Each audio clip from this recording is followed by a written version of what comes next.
Hey, welcome back, everybody. This is episode 5, where I'm going to walk you through the overview pages. One, because essentially they're all going to be the same. And I said I wasn't going to talk about this, but I'm going to bring it up again anyway. So, the scavenger hunt, the question that everyone couldn't figure out. So, the clue. The clue is the word current. One thing I'll share, and so we see down below, right now, Unit 1 Geography says current. As soon as we finish geography, Unit 2 will say current. When we get to the American Revolution, that will say current. Up here, the word current refers to our current unit of study. That was the clue. Sorry if it wasn't very clear. Again, that's a little bit of a learning curve on my end. It's only the second year of doing that. Now I feel like coming up with excuses, which again, it just should not have been done at home. So if you were struggling and starting to curse Mr. Horde for having the worst possible interactivity, I don't blame you. I'm sorry. The kids all yelled at me about it. I let them do that for a few seconds already. But a second clue that I shared with them as well, real quick, back to the calendar. You click on any day, like up here, it says Unit 2, Week 4. That's telling the students where in Canvas they'll click on Unit 2, then they'll click on Week 4 from that page. So those were the clues. I'm sorry it was so hard for some people. But anyway, so overview page. So we'll start with geography because we're currently on geography. We see the title, a little graphic for it. Unit 1 at a glance. Each one I try to put in some sort of intro video of what they're going to learn about. So that's one thing that will change. List of I can statements that will also change from unit to unit. Basically, what should the students know by the time they finish that assessment? Below here, weekly lessons. Again, we're on week 1, so it says current. So we go to the current week of week 1. Again, it should have been easier. Sorry about that. I also included the date ranges as well, so that way the students can kind of have a better gauge of where to go. On top of the word current, select the one marked current. But again, my fault. I take blame for that. So that will change depending on the topic, how many weeks we're going to cover for everything. Next, unit resources. Again, essentially, this is all going to be the same, except the bottom portion of the page. Objectives. This is the study guide for each unit of study, so a series of questions for students to answer. On a typical plan with the review day, I would go over this with them. For the most part, review is going to kind of be done virtually, so I got to come up with a system of how to be sure they have this right. Normally, what I do in person, we go over these questions. I'll ask students what they found. If it's right, other students can add that. If it was incorrect, we'll work together on finding the correct response, because I like to be sure they have the correct information that they need. Here's a link directly to the review materials page for quarter 1, so they can easily access that. Here is a link to a page about the online textbook, which actually this school year, their access has been dramatically improved on how they're going to get there. It's no longer a link inside Canvas. It's actually from Google Apps. The students will be shown how to do this once we get closer to actually using the online textbook. So that link is going to have to go away. Here, Unit 1 presentations. Every unit, all the presentations that I give will be linked here after I had gone over them in class. I'll click on it, but it most likely doesn't have it here because I've taken them down from last school year. Yep.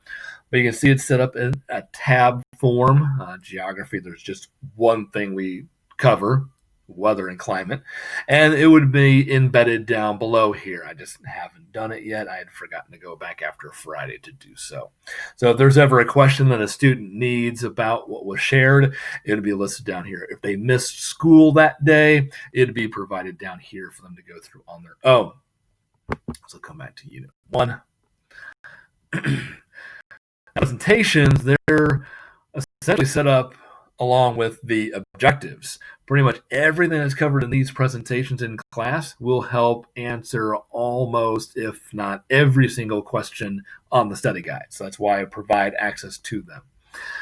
On other pages, there's a link right here called Lesson Summaries, where I provide a PDF file of the online textbook, a summary of each lesson of the chapter. Geography doesn't really follow the textbook per se because I don't have one. So that's one slight difference with geography versus later.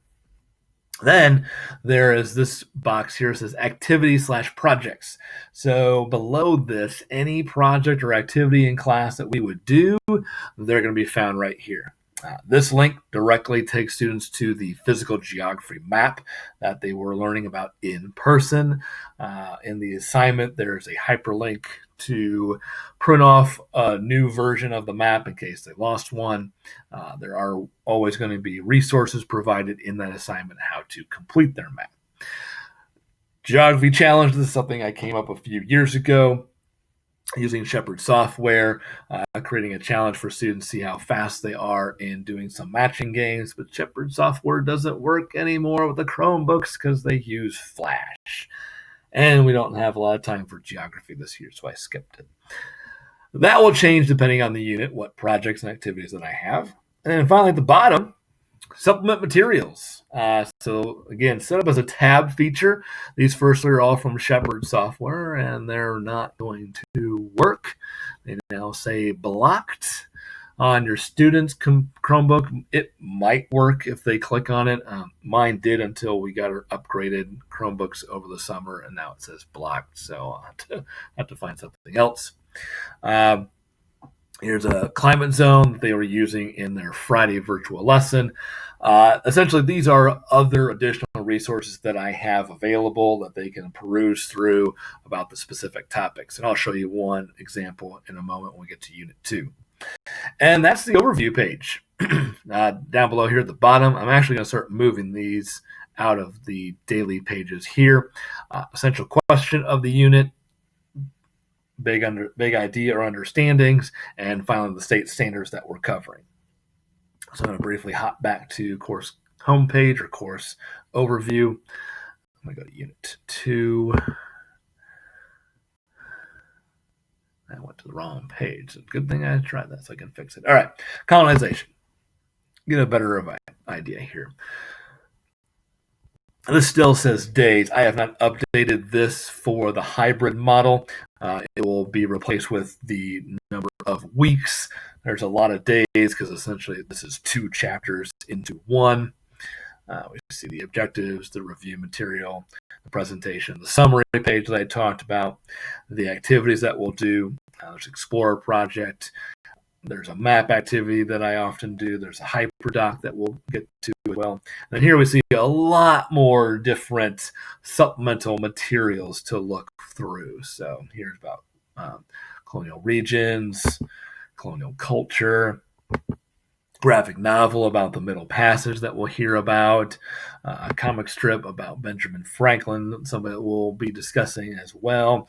So a number of different things that I have in my digital library that relate to what we'll learn about. That's essentially what the supplemental material section is all about. And again, that is it for the unit overview pages. So then in our next episode, we'll talk about the weekly pages instead of daily, the weekly pages for our hybrid model. So with that, thank you, and I'll see you next time.